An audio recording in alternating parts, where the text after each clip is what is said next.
जिसका हमें बेसब्री से इंतजार था और जो कि पहले से ही प्रेडिक्टेड बात थी। जब आपने प्रयास का लॉन्च देखा होगा तो आपने एक चीज देखी थी, जो प्लानिंग आपके सामने रखी गई थी वो 15 जनवरी को टारगेट करने के हिसाब से रखी गई थी। मतलब इट इज पहले से ही प्रोजेक्टेड था कि जेई जो है सेशन 1, जेई मेंस का सेशन 1 जनवरी एंड में होगा। ठीक है, उसी हिसाब से आपका प्लानर डिजाइन किया गया, उसी हिसाब से आपके टेस्ट डिजाइन किए गए हैं। तो दैट मीन्स हमारी प्लानिंग पहले से ही अच्छी थी, और प्लानिंग पहले से अच्छी हो तो पैनिक कम होता है, ठीक है, हसल कम होती है, ठीक है, इंसान रिलैक्स रहता है। तो आप अभी रिलैक्सिंग जोन में ही हैं, याद है, जाके देख लीजिएगा प्लीज। ठीक है, प्रयास का ओरिएंटेशन सेशन देख लीजिएगा, वहां पर भी ये बताया गया था कि हम 15 जनवरी तक सिलेबस कंप्लीट कर देंगे। ठीक है, तो सर 15 के बाद में 24 को अगर एग्जाम है तो सबसे पहली चीज तो आप ये देखिए कि एनटीए ने जो है वो डेट्स अनाउंस की है। ठीक है, ऑफिशियल नोटिस है जी। ये जेई मेंस का जो सेशन 1 है वो होगा आपका 24 जनवरी से लेकर 1 फेब के बीच में, मतलब एंड ऑफ जनवरी आप बोल सकते हो, जनवरी के एकदम लास्ट में। ठीक है, this is end of January, end of जन, एक हफ्ते तक ये सेशन 1 चलने वाला है। उसके बाद में सर आप बोल सकते हो फेब का पूरा महीना लगभग और मार्च पूरा, तो 2 महीने के बाद में आफ्टर 2 मंथ्स, आफ्टर 2 मंथ्स 2 महीने के बाद में आपका जो है वो सेशन 2 होगा। ठीक है, अप्रैल के फर्स्ट वीक में इन्होंने स्टार्ट किया है। तो मेरे ख्याल से बात समझ में आती है। ठीक है, तो जो डेट्स आर 24 जनवरी। ठीक है, अभी इसमें स्लाइड चेंज हो सकता है, मेजर चेंज नहीं होगा। स्लाइड चेंज मतलब हो सकता है एग्जाम आपके 26 जनवरी से स्टार्ट हो, 27 जनवरी से स्टार्ट हो, या फिर 22 जनवरी से स्टार्ट हो, तो वो चलता है। जैसे ही डेट शीट या फिर जैसे बोलते हैं ना तुम्हारे एडमिट कार्ड्स आएंगे तब तुम्हें एकदम क्लियर हो जाएगा। यस और नो? ठीक है, अब ये जो डेट अनाउंस हुई है इसके बेसिस पर 2 सिचुएशन अराइज होती है। 1 पैनिक एंग्जाइटी, और दूसरा क्या करें सर, समझ में आया? तो मैं पूरा डिटेल में डिस्कस करता हूं, और जैसा कि मैं अभी बता चुका हूं मैं फिर बोल रहा हूं, प्लीज आपकी जो ऑलरेडी प्लानिंग की गई है वो 15 जनवरी के हिसाब से की गई है, तो आपको परेशान होने की बिल्कुल भी जरूरत नहीं है। ठीक है, डूज एंड डोंट्स बताऊंगा कि क्या क्या करने हैं, क्या क्या नहीं करने। उससे पहले जैसा कि आप बोल रहे हो कि सर पैनिक की सिचुएशन है या फिर एंग्जाइटी हो रही है, तो वो होना लाजमी भी है, क्योंकि जिस दिन की हम तैयारी कर रहे होते हैं अगर हमें वो अनाउंस हो जाए कि अरे भाई इस दिन पेपर होना है, तो अंदर थोड़ी सी हसल मच जाती है। घबराने की बिल्कुल जरूरत नहीं है। रिलैक्सिंग स्टेटमेंट इज कि ऐसा सबके साथ हो रहा है, तुम अकेले नहीं हो। जितने भी ऑल इंडिया में जितने भी जेई एस्पिरेंट्स हैं सब के लिए यही एग्जाम डेट है। ऐसा तो है नहीं कि तुमसे पहले ले रहे हैं उनसे थोड़े 2 महीने बाद में एग्जाम लेंगे, नहीं। समझ में आया? हाँ या ना? तो आप बिल्कुल मत घबराएं। ठीक है, सबके साथ ये है। घबराने वाली सिचुएशन तब होती है जब एक पर्टिकुलर सेगमेंट के साथ चीज हो, दूसरों के साथ तो रिलैक्सिंग है। नहीं जी, सबके साथ है, तो घबराइए मत। जितने भी जेई एस्पिरेंट है सब इसी लाइन पे खड़े हैं, सबके साथ एंग्जाइटी है। बट मैं तो ये बोलूंगा कि भाई एंग्जाइटी और घबराने की वजह से आप अपना टाइम वेस्ट करना स्टार्ट मत कर दीजिएगा प्लीज, क्योंकि उससे क्या है फिर हमारा रिजल्ट डाउन होना स्टार्ट हो जाएगा। समझ में आया? तो आपको क्या करना है और क्या नहीं करना, ध्यान सुनना। और मैं तो ऐसा बोलता हूं कि आप इसको ऐसे मत देखो कि ये जेई सेशन 1 की डेट्स आई है। मैं तो ये बोलता हूं कि भैया इसको ऐसे देखो कि हमारे जो जीत वाला दिन है, जिसके लिए हम तैयारी कर रहे थे सर पिछले 3 महीने से, 3.5 महीने से, वो दिन अनाउंस हो गया, इस दिन हम जीतेंगे। ठीक है, पहली जीत यहां मिलेगी, दूसरी जीत यहां मिलेगी, और तीसरी जीत जो मेन है हमारी जेई एडवांस वाली, वो सर जून के फर्स्ट वीक या सेकंड वीक के एंड में मिलेगी। कोई बात नहीं। ठीक है, तो इसको ऐसे देखो। समझ में आएगी? नहीं समझ में? अपने आप को पॉजिटिव रखिए प्लीज, क्योंकि नेगेटिव तो दुनिया कर ही देगी। ठीक है, तो डूज एंड डोंट्स क्या है, ध्यान सुनिएगा प्लीज, कि आपको क्या करने हैं और क्या नहीं करने। ये है डूज और यहां लिखूंगा डोंट्स। ठीक है, हाँ या ना? दोनों आपस में रिलेटेड है, क्योंकि अगर ये करोगे तो फिर ऑब्वियसली ये नहीं करना। फर्स्ट इज, आप या कोई भी इंसान हो तो उसको ऐसा लगता है, ये इंसानी फितरत है, उसको लगता है कि जो मैं कर रहा हूं वो तो कॉमन चीज है। कोई दूसरा जो कर रहा है ना, दूसरी की थाली में लड्डू हमेशा बड़ा लगता है, तो दूसरा कुछ कर रहा होगा तो यार वो ज्यादा अच्छा प्लान होगा शायद। तो जो पहला डूज है, या फिर जिसको बोलोगे स्टिक टू योर प्लान, जो आपका ऑलरेडी प्लान चल रहा है उसी पे ही स्टिक करें प्लीज। सर ऑलरेडी जो प्लान चल रहा है दैट मींस कि जो आप चैप्टर पढ़ते हो, रिवीजन करते हो, नोट्स पढ़ते हो, नोट्स के क्लासरूम एग्जांपल्स करते हो आप, उसके बाद में पीवाईक्यूज करते हो, साथ में डीपीपी लगाते हो। ये प्लान हमारा डे 1 से चल रहा है सर, इसी को ही हम फॉलो करेंगे। हाँ या ना? तो डोंट क्या हो गया? Do not change the plan. Change of plan मत कीजिएगा प्लीज। ज्यादा करने के चक्कर में, अच्छा करने के चक्कर में, और बेहतर रिजल्ट आने के चक्कर में, सर हमारी इंटेंशन तो पॉजिटिव है, बट सर हम अपने प्लान पे विश्वास नहीं कर रहे हैं, तो हमने क्या प्लान बदल दिया। प्लान बदल दिया मतलब, जैसे कुछ लोग ड्रॉपर्स है तो वो बोलेंगे कि सर अब मैं पहले कैलकुलस वाले चैप्टर्स पढ़ूंगा, फिर मैं सर ये वाला चैप्टर पहले पढ़ूंगा, जो क्लास का करिकुलम चल रहा है वो छोड़ देंगे, अब अपना एक प्लान बनाएंगे। तो मेरी आपसे रिक्वेस्ट है कि ऐसा मत कीजिएगा, ठीक है। हाँ, आपको बहुत सारे प्लान्स मिल जाएंगे, यूट्यूब पे आप जाएंगे तो बहुत सारे प्लान्स मिलेंगे कि आने वाले 3 महीने में आप अच्छा कैसे कर सकते हैं, आने वाले 4 महीने में आप कैसा कर सकते हैं, सेशन 1 से पहले आपको क्या करना चाहिए। ये सब बातें इमटेरियल है, समझ में आया, वर्थलेस है, मेरा तो मानना ये है। आप अपने प्लान पे स्टिक कीजिए, जो आपका प्लान ऑलरेडी चल रहा है, जो आपसे पहले दिन पे डिस्कस किया गया था। Yes, what you can do is इसी प्लान को स्पीड अप कर दो। समझ में आया? स्पीड अप, स्पीड अप मतलब कि अब सर हो सकता है अब तक वाले सिनेरियो में, इन 3.5 महीनों में या 3 महीनों में हो सकता है हम अपना टाइम वेस्ट कहीं ना कहीं कर रहे थे, हमारे दिन का 1 घंटा 2 घंटा या 3 घंटे कहीं ना कहीं वेस्ट हो रहे थे। अब उसको हटा दीजिए प्लीज, अब वो काम भी आप स्टडी को दीजिए, वो टाइम भी स्टडी को दीजिए, इस काम को अच्छे से स्पीड अप कीजिए। अब इस काम में कोई भी बैकलॉग नहीं होना चाहिए। समझ में आया कि नहीं समझ में आया? इससे पहले जो आपने किया, कुछ खराब भी किया तो भी कोई घबराने वाली बात नहीं है, अच्छा किया तो that is very positive thing. इसके बाद में आप कभी भी कोई चीज का बैकलॉग मत होने दें। कभी भी ज्यादा सोचने के चक्कर में, पता चला सोच रहे हैं बैठ के कि अब क्या होगा, उस चक्कर में 1 घंटा बर्बाद किया, फिर 2 घंटे, फिर 1 दिन, फिर 2 दिन, 1 हफ्ता, 2 हफ्ता, तो फिर तो भैया नुकसान हो गया बहुत ज्यादा। समझ में आया? क्या मेरी बात समझ में आ रही है ना? ठीक है, तो अपने प्लान पे स्टिक कीजिए, उस पर भरोसा कीजिए, जो भी आपको अपने टीचर्स ने बताया उसी पे भरोसा कीजिए। अपना प्लान चेंज मत कर दीजिएगा रंग बिरंगा प्लान कोई यूट्यूब से देखकर या किसी के भी इन्फ्लुएंस में आकर, क्योंकि अब बहुत सारे लोग ऐसा करेंगे कि ये वाला प्लान है जिसमें आप डबल डिजिट रैंक ला सकते हो 3 महीने में। ऐसा कुछ नहीं है भाई। सभी प्लान्स में अगर वो सच में अच्छे हैं तो लास्ट में एक ही बात निकल के आती है कॉमन, दैट इज कि आपको पढ़ाई करनी पड़ेगी जोरों शोरों से, सब कुछ त्याग कर। तो वो सर हम इसी में भी कर सकते हैं, क्या दिक्कत है? क्या मेरी बात समझ में आती है ना? SMJ लिखकर भेजिएगा प्लीज, बहुत बढ़िया। ऐसा मत करना, मैं फिर बोल रहा हूं, आपका मन आपको बोलेगा कि यार इस प्लान को छोड़कर वो वाला प्लान अपना लेते हैं, बहुत सारे कि चेंज ऑफ सिलेबस, ठीक है, टेस्ट ना देना, उनकी जगह रिवीजन करना, जो अपनी अपनी बुद्धि के हिसाब से सब लोग अपना अपना प्लान चेंज कर लेते हैं। ऐसा नहीं करना है। क्या मेरी बात समझ में आती है ना? दूसरी जो बात है जो आपको करना है, ठीक है, जैसे कि स्पीड अप वाली बात जो मैंने बोली, आप सभी ने कभी ना कभी अपने घर पे एक मैरिज फंक्शन देखा होगा, ठीक है। तो जब ऐसा होता है ना कि आज से 3 महीने बाद में हमारे घर में शादी है, तो हम धीरे धीरे उसके लिए तैयारी करते हैं, धीरे धीरे, ठीक है, कि मुहूर्त निकलवाते हैं, जहां पे शादी होनी है वहां का पैलेस बुक करते हैं, वो पहले वाले काम है।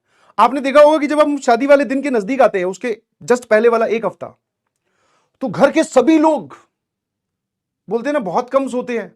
मेरा मन, मतलब मेरा बोलना ये नहीं कि आप अपना सोना कम कर दो, बट सर स्पीड अप कर देते हैं उन्हीं काम को फटाफट, सारे घर वाले लग जाते हैं, ठीक है।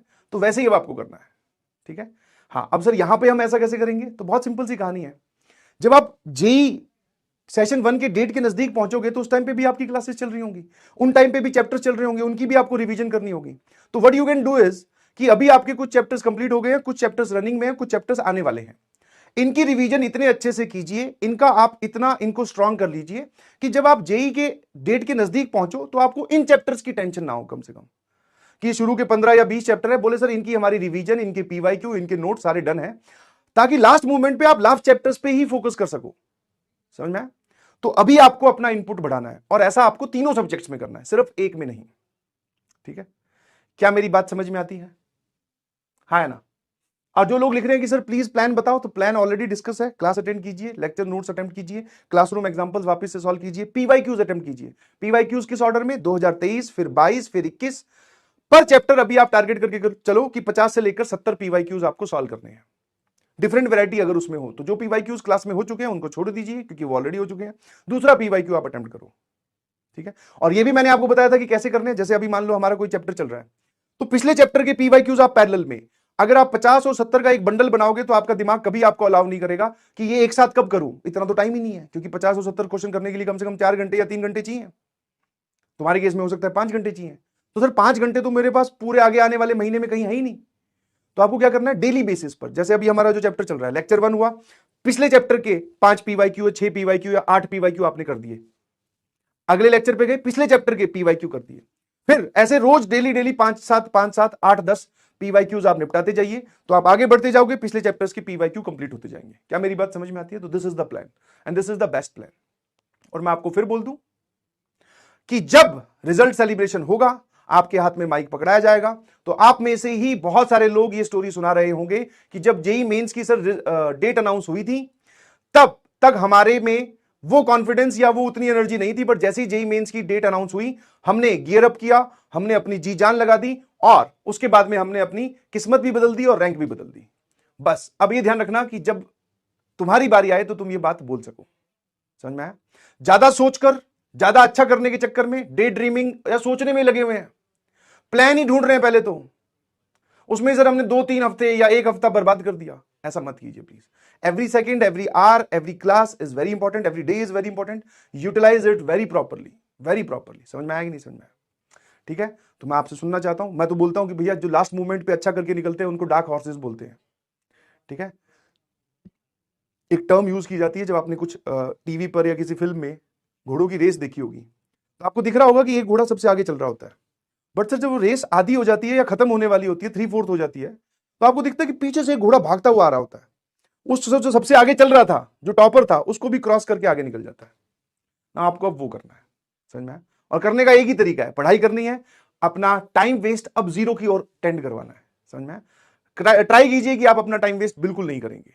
ठीक है, ठीक है, 15-20 मिनट, आधा घंटा रिलैक्सिंग के लिए यूज कर रहे हो तो that is not a time waste, that is boosting time है, उसको टाइम वेस्ट नहीं बोलते हैं। बट हाँ, फालतू की चीजों में, एक्टिविटी में इन्वॉल्व है। ठीक है, रंग बिरंगी वीडियोस देख रहे हैं, लगे हुए हैं देखने में। सर हम तो जेई का ही कंटेंट देख रहे हैं कि ये बता रहे हैं, ये भाई साहब जो है सामने खड़े हैं, ये बता रहे हैं कि क्या करना चाहिए।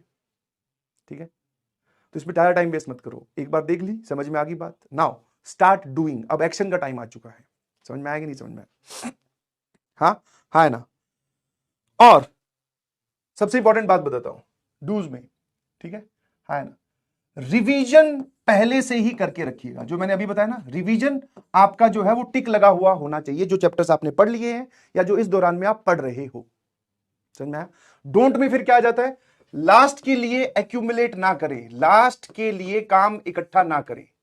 समझ में आया? समझ में आया? कुछ लोग क्या करेंगे, लास्ट के लिए चीजों को एक्यूमुलेट कर लेंगे। एक्यूमुलेट मतलब इकट्ठा करना, कि ये तो मैं तब कर लूंगा। नहीं भाई, तब क्या होता है, जब तुझसे अब नहीं हो रहा रिलैक्सिंग स्टेटमेंट में या रिलैक्सिंग माहौल में, तो लास्ट के टाइम पे कैसे कर लेगा? तू ही तो है वो। ठीक है, हाँ है ना? समझ में आया? बिल्कुल सही। और लास्ट स्टेटमेंट या सबसे इंपॉर्टेंट स्टेटमेंट, कि अगर आप चाहते हो रैंक लानी तो ये आपके चाहने से ही हो सकता है, बिकॉज आप रैंक अपने चाहने से ही ला सकते हो और आपको रैंक दिलवाने वाला इंसान आप खुद है। समझ में आया? बहुत सारे, आप इमेजिन कीजिए ऑल इंडिया में कितने बच्चे होंगे, करीबन करीबन 15 लाख या 13 लाख के करीब बच्चों ने पेपर दिया था पिछले साल। कुछ ऑनलाइन पढ़ रहे हैं, कुछ ऑफलाइन पढ़ रहे हैं, अलग अलग कोचिंग इंस्टीट्यूट्स में पढ़ रहे हैं। सबके लिए इंफॉर्मेशन कॉमन है, बट सबकी जो इनपुट होगी वो अब अलग अलग होगी। कोई घबरा कर रिलैक्स करेगा, कोई बोलेगा कि नहीं भाई अब इसके बाद में मैं अपना वर्जन 2.0 लॉन्च करूंगा, मतलब और अच्छे से पढ़ाई करूंगा, टाइम वेस्ट मिनिमाइज करूंगा और एक अच्छी रैंक ला के दिखाऊंगा। समझ में आया? कोई ये सोचेगा कि भैया मैंने ये इस प्रिपरेशन को स्टार्ट क्यों किया था, रैंक लानी थी इसलिए किया था, तो अब वो दिन आ गया है। समझ में आएगी नहीं समझ में? ठीक है, तीसरी बात, ठीक है, एक बहुत ही इंपॉर्टेंट और स्पेशली ड्रॉपर्स के लिए, कुछ लोगों की मेंटेलिटी ऐसी बनेगी कि हम सेकंड अटेम्प्ट को टारगेट करेंगे, कि सर हम तो पेपर ही ये वाला मान के चल रहे हैं, इसका हम फॉर्म भर देंगे, पेपर भी दे देंगे सर ऊपर मन से, बट हमारा जो है हमारा टारगेट तो ये है। तो भाई साहब ये भी बहुत ही गलत एटीट्यूड है। अपनी जी जान जितनी ताकत है सारी लगा दो फर्स्ट अटेम्प्ट के लिए। पूरी रिवीजन, पूरे पीवाईक्यूज, पूरे सॉल्विंग और पूरे नोट्स आपने देख रखे हैं, सारी थ्योरी एकदम क्लियर है, ये करके जाइए आप फर्स्ट अटेम्प्ट तक। फिर जब आप पेपर दोगे तो आपको अपनी कमियों का एहसास होगा। समझ में आया? जब आप पेपर दोगे तो आपको कमियों का एहसास होगा। समझ पा रहे हो कि नहीं समझ पा रहे हो? जब आपको कमियों का एहसास होगा कि हाँ यार मेरे से तो ये वाली कमी होगी, मैंने तो ये वाला चैप्टर छोड़ा था, इससे तो सवाल आ गए, तो वो जो छोटी मोटी कमियां निकल के आएगी उनको हम इंप्रोवाइज करके सर फिर सेकंड अटेम्प्ट में अपने आप को और अच्छा प्रोजेक्ट करेंगे। और जो बच्चे डायरेक्टली सेकंड अटेम्प्ट को ही टारगेट करेंगे, तो भाई साहब इनको जब कमियों का एहसास होगा तो ये इंप्रोवाइज करेंगे कहां? जी एडवांस में। जी एडवांस की तो कहानी अलग है, उसमें तो और प्रैक्टिस करनी होती है। समझ में आ रहा है कि नहीं समझ में आ रहा है? तो first attempt is our target. 24 जनवरी को जो पेपर होगा या 24 जनवरी से जो पेपर स्टार्ट होने वाले हैं वही हमारे लिए sir ultimate and the final. समझ में आया? ये अच्छी बात है, हम सभी लोग गवर्नमेंट को थैंक यू करते हैं कि एक ऐसा पैटर्न लाया गया जिसमें हमें एक और अटेम्प्ट देने के लिए मौका दिया जाता है, वरना दूसरा अटेम्प्ट देने के लिए सर हमें 1 साल ड्रॉप लेना पड़ता था। तो कुछ कमियां रहेंगी, इसको बोलते हैं कमियां सुधारने वाला जोन। ये जो 2 महीने होंगे इसमें हम अपनी प्रैक्टिस और बढ़ाएंगे, अपनी रैंक को और इंप्रोवाइज करेंगे, टेस्ट में नंबर अच्छे कैसे स्कोर करते हैं वो सोचेंगे। इन 2 महीनों में हम बैठकर किसी एक चैप्टर की थ्योरी नहीं पढ़ रहे होंगे कि सर मेरा तो मैथमेटिक्स में सर कॉम्प्लेक्स नंबर रह गया, सर मेरी तो कोऑर्डिनेट ज्योमेट्री रही, अब मैं 2 महीने में कोऑर्डिनेट ज्योमेट्री पढ़ लेता हूं। तू कोऑर्डिनेट ज्योमेट्री पढ़ रहा होगा, बाकी तेरे पास वाले ना कोऑर्डिनेट ज्योमेट्री के सवाल सॉल्व कर रहे होंगे। तो you can feel the difference between you and the other person rank. क्या मेरी बात समझ में आती है? तो फर्स्ट अटेम्प्ट को ही टारगेट करना है। तो डोंट में आप क्या बोलोगे, सेकंड सेशन में मैं अटेम्प्ट करूंगा, मेरे पास 2 महीने एक्स्ट्रा है, मैं अच्छे से कर पाऊंगा। जनरली बच्चों की हैबिट देखी जाती है कि टेस्ट से भागते हैं।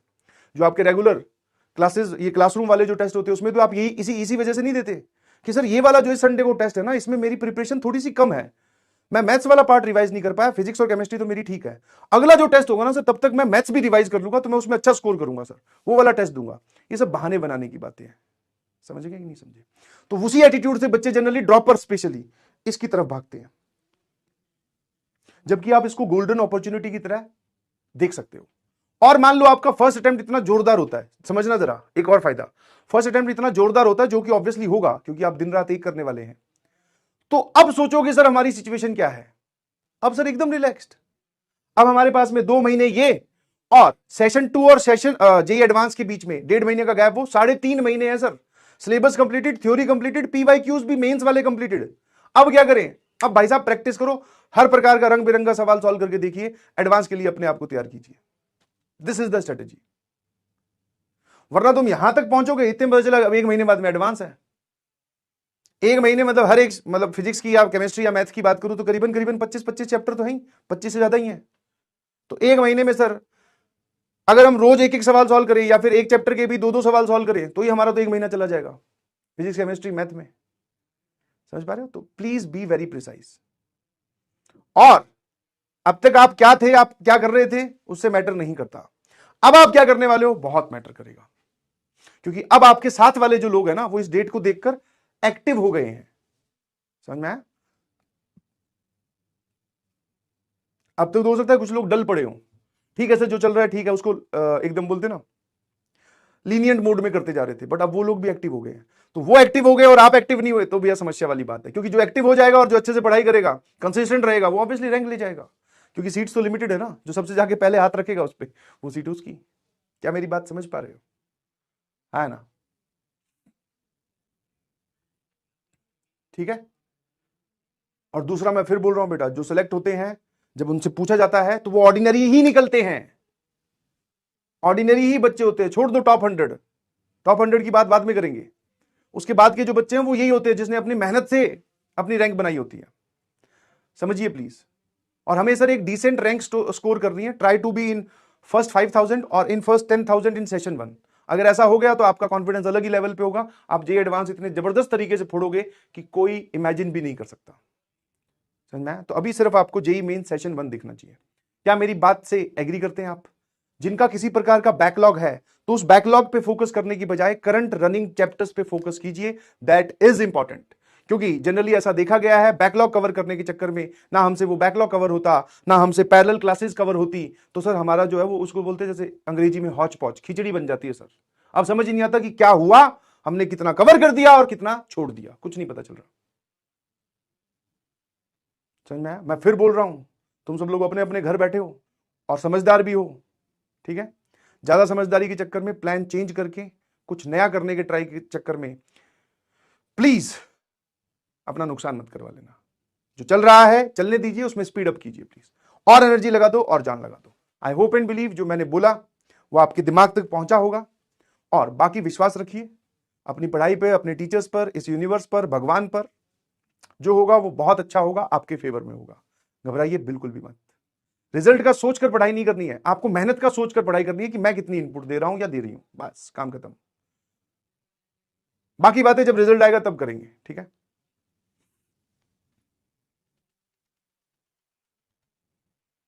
और अब के बाद में हर एक दिन बहुत इंपॉर्टेंट है। Every day counts very well. ये जो कल करने वाला एटीट्यूड है छोड़ दो भैया, क्योंकि अभी सर हमें समेटते हुए चलना है, ध्यान रखना। आप ये नहीं बोल सकते कि मेरा ये वाली चीज रहेगी, ये मैं बाद में कर लूंगा। बाद में आपको पता चलेगा सेशन 1 से पहले आपको बाद वाला टाइम मिलेगा ही नहीं, क्योंकि धीरे धीरे लेक्चर्स की फ्रीक्वेंसी भी बढ़ने वाली है। फ्रीक्वेंसी मतलब आपकी शायद 4 क्लासेस स्टार्ट हो जाएंगी। तो be ready for that and be ready in every case. थोड़ा प्रेशर आएगा, we can handle that sir, क्योंकि पूरी दुनिया में जितने भी जेई के एग्जाम देने वाले हैं पूरे भारत में, सबके सब वो प्रेशर हैंडल कर रहे हैं, और जो प्रेशर वो हैंडल नहीं कर रहे वो शायद लाइन से बाहर है या वो लाइन से आगे हैं। दोनों बातें हैं, लाइन से आगे मतलब उन्होंने पहले ही कवर कर रखा है। तो दोनों ही कैटेगरी में आपको नहीं आना है, ना हमें सबसे आगे निकलना है सर, हम उस कैटेगरी में भी नहीं है, ना हमें लाइन से बाहर होना है, हमें लाइन में रहते हुए सबको पीछे छोड़ते हुए आगे बढ़ना है। क्या मेरी बात समझते हो? और अब इस चीज की जरूरत आपको बार बार नहीं चलनी चाहिए। आज से 1 महीने बाद में या 1.5 महीने बाद में या दिसंबर वाले मंथ में जाकर बोले सर अब क्या करूं, वहां क्या लिखा हुआ है, स्टिक टू योर प्लान, पूरी जान के साथ। समझ में आया? ठीक है, आप ड्रॉपर्स हैं, आपको एक एक्स्ट्रा एज है, आपने अपनी जिंदगी का 1 साल और जेई प्रिपरेशन को दिया है, तो क्लास 12th के कंपैरिजन में आपको एक्स्ट्रा फायदा ये है कि जब क्लास 12th वाले सेशन 1 देने जाएंगे ये वाला, तो उनके लिए पहले वो बेचारे बोर्ड से लड़के आएंगे, प्री बोर्ड्स उनके स्कूल में होंगे, या फिर उनको ये टेंशन होगी बोर्ड्स चलो लड़के नहीं आएंगे, तो उनको ऐसा होगा कि ये खत्म होती बोर्ड्स आने वाले हैं। ठीक है, तो इन दोनों के बीच में उनके तो बोर्ड्स भी फंसे हुए हैं, तो आपकी कम से कम बोर्ड्स वाली टेंशन नहीं है। और वो कम से कम बात मैंने बोल के निकल गया, बहुत ही हल्की सी लगती है, but this is very significant. पिछले साल का आप अपना टाइम इमेजिन कर लीजिए प्लीज। समझ में आया? यहां पे आप सोच बैठ के तो तुम ये सोचते सर किसका पढ़े, बोर्ड्स का पढ़े कि जेई का पढ़े, किसको पढ़े सर, कितना टाइम दे, दो चीजें मैनेज करनी पड़ रही थी। वो 12th वालों के लिए, तुम्हारे लिए नहीं है ये चीज। और ऑल्दो जो 12th वाले हैं वो भी बहुत अच्छे से मैनेज कर ले जाएंगे, उनके लिए तो अभी 11th का रिवीजन भी एक बहुत बड़ा टास्क है। क्या मेरी बात समझते हो? बहुत बढ़िया, ये जिस भी बच्चे ने लिखा है अगली दिवाली आईआईटी वाली, बहुत बढ़िया। प्रॉमिस योरसेल्फ कि अगली साल हम, मतलब आप लोग, अपनी जो दिवाली होगी वो आईआईटी में ही बनाएंगे। ठीक है, हाँ, बड़े सपने देखिए, पॉजिटिव एटीट्यूड से आगे बढ़िए प्लीज। समझ में आएगा नहीं समझ में आया? क्योंकि सर एटीट्यूड सारा ही डिपेंड करता है। कई बार आप सॉल्व कर रहे होते हैं पीवाईक्यू, आपसे सॉल्व हो जाता है तो आपका एटीट्यूड क्या होता है, अरे यार मुझसे ये तो सॉल्व हो गया, आईआईटी वाले ये जेई मेंस वाले वापस थोड़ी पूछेंगे मुझसे ये। नहीं भाई, ये नहीं एटीट्यूड रखना है। जो क्वेश्चंस आपसे होते जा रहे हैं फील कॉन्फिडेंट कि हाँ ये मुझसे हो गया, अगर वापस जेई मेंस वालों ने ये पूछ लिया तो ये तो नहीं जाने दूंगा। दूसरा एटीट्यूड रखो, अरे ये मुझसे हो गया, ये थोड़ी पूछेंगे, वो तो कुछ और पूछेंगे। पॉजिटिव रहना है। जेई मेंस की रैंक डेट आई है, अरे सर एंजाइटी हो रही है, सबके साथ है सर। जीत का दिन अनाउंस हुआ है, हम इस दिन जीतने वाले हैं। समझ में आया? है ना? और अपने आप को ही पॉजिटिव रख सकते हो। मैं तो आज ये लेक्चर दे रहा हूं, रोज थोड़ी दूंगा, बट हाँ ये बताई हुई बातें कान में और दिमाग में इतने अच्छे से बैठ जानी चाहिए कि सर आगे सेशन 1 तक तो हमें इन बातों की वापस जरूरत कभी पड़ेगी नहीं सर, हम समझ गए अच्छे से।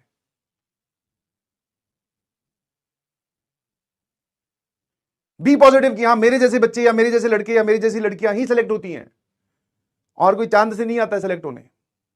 मेहनत की है उन्होंने एक टाइम पर, उनको रिजल्ट